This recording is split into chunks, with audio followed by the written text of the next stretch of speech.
والصلاة والسلام على رسول الله أما بعد. قال الله تعالى في القرآن المجيد والفرقان الحميد كنتم خير أمة أخرجت للناس تأمرون بالمعروف وتنهون عن المنكر وتؤمنون بالله. اللہ رب العالمین کا بڑا شکر ہے کہ اللہ رب العالمین نے ہمیں ہر مخلوق سے اشرف مخلوقات بنایا اور اس کے بعد نبی صلی اللہ علیہ وسلم کی امت میں رحمت فرمایا اور بڑی تعریف کی. کنتم خیر امت اخرجت للناس، تم ایک بہترین امت ہو جو انسانوں کی بھلائی کے لیے نفع رسانی کے لیے نکالے گئے ہو. تأمرون بالمعروف وتنہون عن المنکر، نیکی کا حکم کرتے ہو اور برائی سے روکتے ہو اور اللہ پر ایمان رکھتے ہو.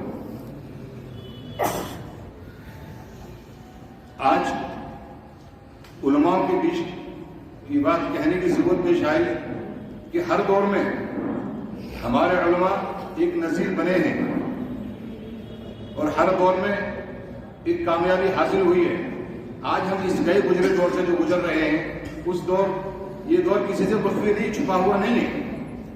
میں بھی بڑی خوشی سے، بڑی خوشحالی سے یہ کہا کرتا تھا لوگوں سے کہ میں نے اپنی بیٹی کی شادی یا بیٹیوں کی شادی اللہ کے رسول صلی اللہ علیہ وسلم کے طریقے پہ کی ہے. جب میں نے اپنی بیٹی کی شادی کی تھی، جب بیٹے والوں کو مہر کے لیے میں نے کہا کہ یہ مہر لکھنے کی چیز نہیں ہے، یہ دینے کی چیز ہے، اور جب تک مہر ادا نہیں ہوگی، جب تک آپ کے اوپر یہ بیٹی حلال نہیں ہے. تو انہوں نے اس چیز کو بڑا برا سمجھا اور اتنا برا سمجھا کہ آج تک مجھے کسی مولوی نے نہیں بتایا میں نے 5 بیٹوں کی شادی کی ہے، ابھی تو کسی کی مہر دی نہیں. اس طریقے سے لے کر کے شادی بیاہوں کو لے کر کے ہم نے ایسی خرافاتیں لوگوں کے اندر بیچ دی ہیں اور ہم اس بات پر مطمئن ہیں کہ میں نے اپنی بیٹی کی شادی یا اپنے بیٹے کی شادی اس طریقے سے کی ہے، سنت کے طریقے سے کی ہے اور الحمدللہ کام تو چل رہا ہے. ہم اپنے بچوں کی اپنی بیٹیوں کی شادیاں اس طریقے پر کرتے ہیں کہ اللہ کے رسول صلی اللہ علیہ وسلم کے طریقے پر کی ہے. اس کے باوجود بھی اور کام بھی جاری ساری ہے، ہمارے معاشرے میں ڈکیتی بڑھ گئی اور وہ ایسی عظیم ترین ڈکیتی پڑی ہے. حالانکہ سب کے سامنے ہیں یہ چیزیں، ایسی حرام جن کو حرام کیا جائے اور حرام سے بڑھ کر کیا ہوا وہ خرافات آج ہمارے سامنے ہیں. تو اس چیز کو، اس درد کو لے کر کے ایک مہم کو لے کر کے شروع ہوئے ہیں. کچھ چیزیں ایسی ہیں جو حرام کاری تو پار کر جاتی ہیں شادی بیاہوں میں، جن کو رواج کہیے. اچھا، اب شادی کہنے میں ہمیں بھی لجا آنی چاہیے کہ اسلام میں شادی کا کوئی کانسیپٹ نہیں ہے. اللہ کے رسول صلی اللہ علیہ وسلم کی حدیث ہے النکاح من سنتی. تو جب تک ہم نکاح پر جمے رہے اور نکاح کرتے رہے تب تک یہ خرافاتیں پیدا نہیں ہوئی. اور جب ہم نکاح چھوڑ کر کے شادیوں کی طرف آ گئے اور شادیوں میں شرکتیں کرتے رہے اور ان کی حمایتیں کرتے رہے، ایسا نہیں کہ ایک آدمی ایک گناہ کرتا ہے وہ اس نے خرابات کی ہے اور وہ نہیں مانا اور نہیں ماننے کے باوجود ہم اس کے ساتھ شریک ہوتے ہیں تو ہم برابر اس کے حقدار ہیں. ایک بیٹی کا نکاح ہو رہا ہے، سارے ایجاب قبول کے لیے لوگ 2-4-6 جاتے ہیں اور اس سے کہتے ہیں کہ قبول ہے، بیٹی شرم سے نہیں کہتی قبول ہے.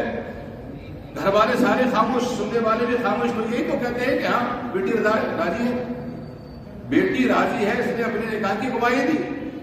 آج پوری کی پوری امت ہماری خاموش ہے اور ہماری آنکھوں کے سامنے ہماری بہن، ہماری بیٹیاں اس راستے پر جانے کے لیے ہیں کہ جس کا کبھی تصور بھی نہیں تھا. تو اگر میں یہ کہتا ہوں کہ میں نے یہ ساتھی کے ساتھ نکاح کیا ہے اور میں کر رہا ہوں، تو ایک بنی اسرائیل کا ایک واقعہ ہے کہ بنی اسرائیل کے دور میں ایک عابد اپنے گھر میں عبادت کیا کرتے تھے اور ایسی عبادت تھی کہ نشان پتھر میں پڑ گئے تھے.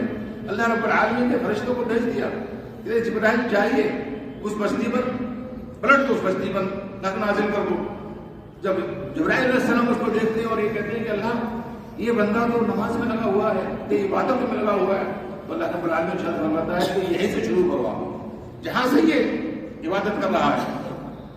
تو جبرائیل علیہ السلام بستی کو پڑھ کر جاتے ہیں تو اللہ کے میری سمجھ میں بات نہیں آئی یہ کیا ہے کہ یہ اپنی عبادت میں لگا رہا، اپنے عمل میں لگا رہا. اس کے ماتھے پر ذرا بھی فکر نہ آئی کہ میری بہن، میری معاشرے کی بہن اور میرے معاشرے کی بیٹیاں ہمارے خرافات اور ہمارے رسومات کی وجہ سے کس راستے پر چل چکی ہیں. پہلے ہوٹلوں کا دور تھا، آج کچھ اور دور آ گیا ہے. پچھلے دن میں ایک شادی میں گزر ہوا, دھوکے سے بلایا گیا. میں کاروبار بتا رہا ہوں, تھوڑا سا وقت دیجیے گا, عمر کے لحاظ سے تو دیر بولتا ہوں. میں ابھی مجھے ایک ولیمے میں بلا لیا گیا, تو وہاں گیا تو شادی کا بھی انہوں نے رکھا تھا, جیسے حضرت بتا رہے تھے کہ شادی میں ولیمے میں شادی کر رہے ہیں. جب میں شادی میں دیکھا, اور آپ بھی دیکھ رہے ہوں گے کہ 10 لڑکیاں ادھر اور 10 لڑکیاں ادھر, سر پر دوپٹہ نہیں, ان کے ہاتھ میں تھال اور تھال میں پھول. حالانکہ میں سمجھ رہا ہوں اسی مٹی میں پیدا ہوں, یہ کیا ہو رہا ہے. پھر بھی میں نے ان گھر والوں سے پوچھا, میں نے بھائی یہ پھول کیوں ہیں؟ یہ پھول آپ کے لیے. پھر مذاق کیا.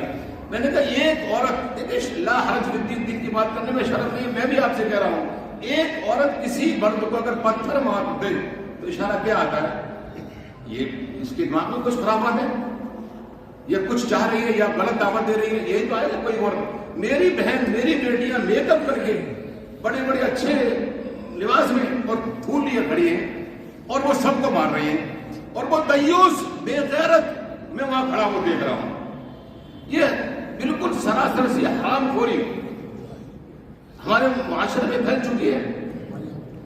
تو بھائی اس کو لے کر کے ایسی چیزیں اور ساری, بنا ڈی جے, بنا ڈبے, بنا اس کی کوئی شادی نہیں ہو رہی, اور حکمانی کے لیے جاتے ہیں تو کہتے ہیں مجھے تو بات کرتی بھائی اللہ کے پاس کی, آپ یہ کیا کر رہے ہیں؟ دیکھیے فلسطین کا کیا حال ہے.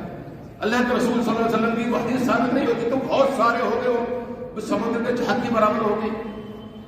ایک آدمی یہ کہنے کو راضی نہیں ہے, ایک ساتھ چلنے کو راضی نہیں ہے کہ ہاں آپ سے یہ اللہ کے رسول صلی اللہ علیہ وسلم کا دین نہیں, یہ طریقہ نہیں ہے. جتنی موج مستی آج ہو سکتی ہے, اللہ رب العالمین کا رات تم خیر امت, آپ بہترین ہو, تو بہترین امت اللہ نے ہمیں کہا, اللہ رب العالمین نے اس کا لقب دیا یا ایھا الذین آمنوا کا, تو بھائی ایمان دکھانا پڑے گا. تو اس کے لیے جو مہم ہے, مولوی حضرات ہمارے جو حضرت نے بتایا ہے کہ ان کے لیے یہ ان کا وقار, ان کا عزت, یا ان کا تقدس ہونا چاہیے کہ ایک 100 روپے کا ایک رجسٹر لے کر کے ایک چھوٹی سی موٹی شادی میں گھنٹوں وقت بتا دیتے ہیں اور ان کی نکاح کر دیتے ہیں, تو ان پر کوئی اثر نہیں ہو رہا. اب ہمیں چاہیے کہ تھوڑا کھڑے ہو جائیں, تھوڑا سا طاقت سے کھڑے ہوں گے, اور تھوڑا سا بائیکاٹ کے ذریعے کھڑے ہوں گے, تو انشاءاللہ یہ چیز کام آئے, قابو آئے گی. یہ نہیں کہ ہم بائیکاٹ نہیں کریں گے, برا نہیں مانیں گے, بری چیز کو برا سمجھنا پڑے گا. اللہ رب العالمین سے عزت ہے کہ اللہ تعالیٰ ہمیں عمل کی توفیق دے. السلام علیکم.